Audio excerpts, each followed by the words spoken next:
Benvenuto in Esercita l'italiano con le storie. Sei pronto a esercitarti con l'italiano e diventare più fluente? Iniziamo. C'era una volta una ragazza pigra che non voleva filare il filo, non importa quanto la madre cercasse di convincerla. Alla fine, la madre si arrabbiò così tanto da colpirla, facendola piangere a gran voce. In quel momento la regina passava di lì con la sua carrozza. Quando sentì la ragazza piangere, si fermò, andò a casa e chiese alla madre perché stesse picchiando così forte la figlia da farla sentire all'esterno.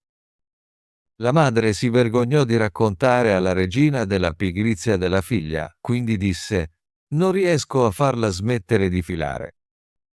Lei insiste nel filare tutto il tempo, e io sono povera e non posso comprare altra canapa».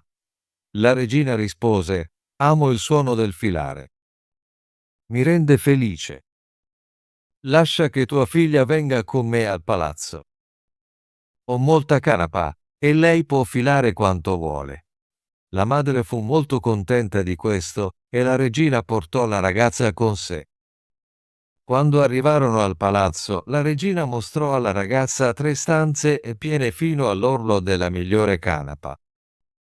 «Ora filami questa canapa», disse la regina, «e quando avrai finito sposerai mio figlio maggiore, anche se sei povera. Il tuo duro lavoro è un dono sufficiente». La ragazza era segretamente spaventata perché sapeva di non poter filare la canapa, nemmeno se vivesse per 300 anni e lavorasse dalla mattina alla sera. Così, quando rimase sola, pianse e rimase lì senza fare nulla per 3 giorni. Il terzo giorno, la regina tornò e fu sorpresa di vedere che nulla era stato filato. La ragazza spiegò che non riusciva a iniziare perché era molto triste per aver lasciato la casa della madre.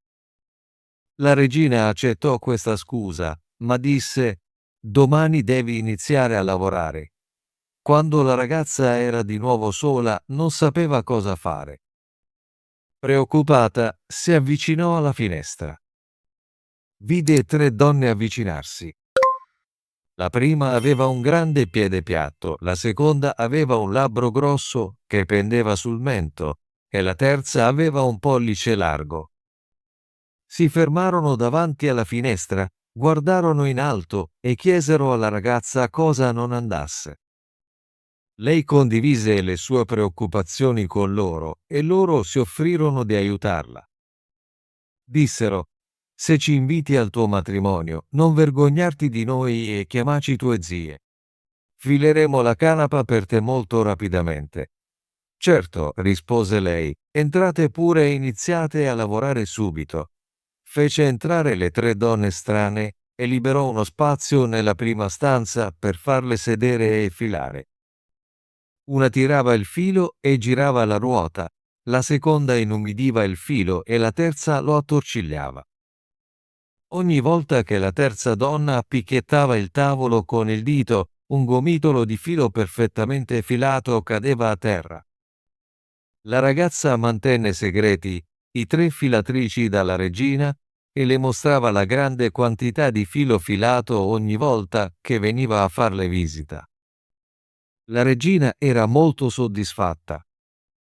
La ragazza terminò la prima stanza, poi la seconda e infine la terza, tutto fatto in fretta. Le 3 donne si congedarono e le ricordarono: «Non dimenticare ciò che ci hai promesso, ti porterà fortuna». Quando la ragazza mostrò alla regina le stanze vuote e l'enorme quantità di filato, la regina ordinò di pianificare il matrimonio. Il principe era felice di avere una sposa così intelligente e laboriosa e la lodò molto. «Ho 3 zie», disse la ragazza, «e sono state molto gentili con me. Vorrei invitarle al matrimonio e farle sedere con noi a tavola». La regina e il principe concordarono: «Certo, perché no?» Così al banchetto le 3 donne entrarono indossando abiti strani e la sposa disse: «Benvenute, care zie». Il principe chiese: «Come avete fatto a diventare amiche così particolari?» Si avvicinò a quella con il grande piede piatto e chiese: «Come hai fatto ad avere un piede così largo?» Lei rispose: «Filando», intendendo che lo aveva avuto camminando.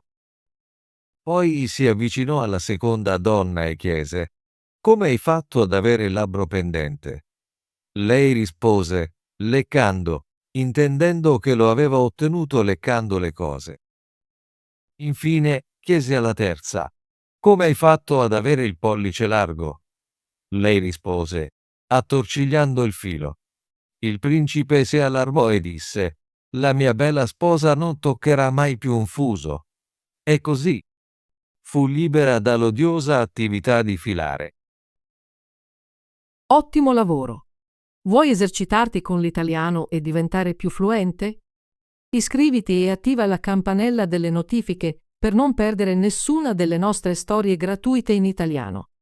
Ci vediamo nel prossimo video.